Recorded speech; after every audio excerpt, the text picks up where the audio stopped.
প্রিয় ছাত্রছাত্রীরা, তোমরা যারা ক্লাস 12-এ পড়ছো এবং 2025 সালে উচ্চ মাধ্যমিক দেবে, তোমরা যদি সংস্কৃতে শর্ট কোশ্চেনে ফুল নম্বর পেতে চাও তাহলে টেক্সট তো ভালো করে খুঁটিয়ে খুঁটিয়ে পড়তে হবে এবং প্রিভিয়াস ইয়ার্স কোশ্চেন অর্থাৎ বিগত বছরগুলির প্রশ্নপত্রগুলোকেও ভালো করে ফলো করতে হবে। এখানে তোমরা বিগত সমস্ত বছরের প্রশ্নপত্র উত্তর সহ পেয়ে যাবে। আজকের এই ভিডিওতে আমি তোমাদের 2015 সালের সমস্ত শর্ট কোশ্চেন উত্তর সহ আলোচনা করছি। প্রথম প্রশ্ন, অলিপর্বার ভ্রাতার নাম কি? Option D Kashyap. 2 স্ফোটপ্রবাদ কাদের মধ্যে চলে? Option C বৈয়াকরণ। 3 অলিপর্বা কোথায় বাস করত? Option B পারসিকপুরে। 4 নলচম্পু এর রচনাকার কে? Option A Trivikrama Bhatta. পদ্মাংশ থেকে নিষ্কাম কর্মের দ্বারা কে মোক্ষ লাভ করেছেন? অপশান বি জনক। মুনিবর কন্যা, এখানে মুনিবর কে? অপশান এ জন্নু। পরের প্রশ্ন, কর্মযোগ ভগবদ্গীতার কোন অধ্যায়ে আছে? অপশান ডি তৃতীয় অধ্যায়। পরের প্রশ্ন, শঙ্কর মৌলি বিহারিণী পদটি কোন বিভক্তিতে আছে? এখানে অপশান সি সম্বোধন। যদি এখানে সম্বোধন না থাকতো তাহলে এখানে প্রথমা বিভক্তি করতে হতো। যেহেতু এখানে সম্বোধন রয়েছে তাই এখানে সম্বোধনটাই হবে। পরের প্রশ্ন, কৌমুদী কাকে বিবাহ করতে চেয়েছিলেন?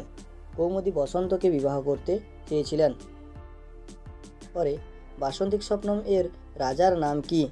Option D Indravarma. পরের প্রশ্ন, সাধয়াম শব্দের প্রতিশব্দ হল? অপশান এ গচ্ছাম। পরের প্রশ্ন, কুহু শব্দের অর্থ কি? কুহু শব্দের অর্থ হল? অপশান বি অমাবস্যা। পরের প্রশ্ন, মৃচ্ছকটিকম কি ধরনের রচনা? অপশান সি নাটক। এটি হলো প্রকরণধর্মী নাটক। পরের প্রশ্ন, মেঘদূত কোন ছন্দে রচিত? অপশান এ মন্দাক্রান্তা। পরের প্রশ্ন, চরক সংহিতা গ্রন্থের বর্ণনীয় বিষয় কি? অপশান সি চিকিৎসা বিজ্ঞান। এখন এসে টাইপ প্রশ্নগুলি আলোচনা করে নেওয়া যাক। 1 অলিপর্বা কটি গাধার পিঠে কাঠ চাপিয়ে নিয়ে যেত? অলিপর্বা 3টি গাধার পিঠে কাঠ চাপিয়ে নিয়ে যেত। 2 অলিপর্বা ও 40 চোর গল্পটি কে সংস্কৃতে অনুবাদ করেন? অলিপর্বা ও 40 চোর গল্পটি শ্রী গোবিন্দকৃষ্ণ মোদক সংস্কৃতে অনুবাদ করেন। 3 নলচম্পু ছাড়া অন্য যে কোনো একটি চম্পু কাব্যের নাম লেখো। নলচম্পু ছাড়া অন্য যে কোনো একটি কাব্য মদালসা চম্পু, ভরত চম্পু প্রভৃতি। 4 চম্পু কাব্য বলতে কি বোঝায়? চম্পু কাব্য হল গদ্য ও পদ্য মিশ্রিত কাব্যকে চম্পু কাব্য বলা হয়। পরের প্রশ্ন, পদ্মাংশ থেকে শ্রীমদ্ ভগবদ্ গীতায় মোট কটি শ্লোক রয়েছে? শ্রীমদ্ ভগবদ্ গীতায় মোট 700টি শ্লোক আছে। গঙ্গা স্তোত্রের রচয়িতা কে? গঙ্গা স্তোত্রের রচয়িতা হলো শ্রী শঙ্করাচার্য। পরের প্রশ্ন, কর্মেন্দ্রিয় কটি ও কি কি? কর্মেন্দ্রিয় হলো 5টি। বাক, পানি, পাদ, পায়ু, উপস্থ। বাক বলতে মুখ অর্থাৎ যা দিয়ে আমরা কথা বলি। পানি বলতে হাত, পদ বলতে পা, পায়ু বলতে মলদ্বার এবং উপস্থ বলতে জননাঙ্গকে বোঝানো হয়।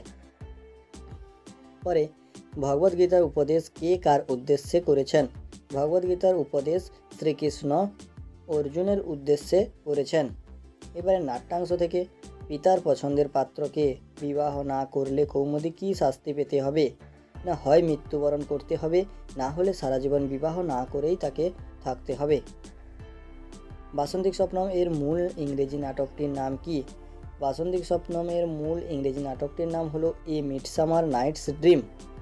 রাজার বাগদত্তার নাম কি? রাজার বাগদত্তার নাম কনকলেখা। দিয়তাং দয়াদ্রং চিত্তম কে কাকে বলেছেন? দিয়তাং দয়াদ্রং চিত্তম এই উক্তিটি করেছেন বৃদ্ধ ইন্দু শর্মা রাজা ইন্দ্রবর্মার প্রতি। পরের প্রশ্ন, সাহিত্যের ইতিহাস থেকে আয়ুর্বেদের উৎস কোন বেদ? আয়ুর্বেদের উৎস হলো অথর্ববেদ। বরাহমিহির রচিত যে কোনো একটি গ্রন্থের নাম লেখো।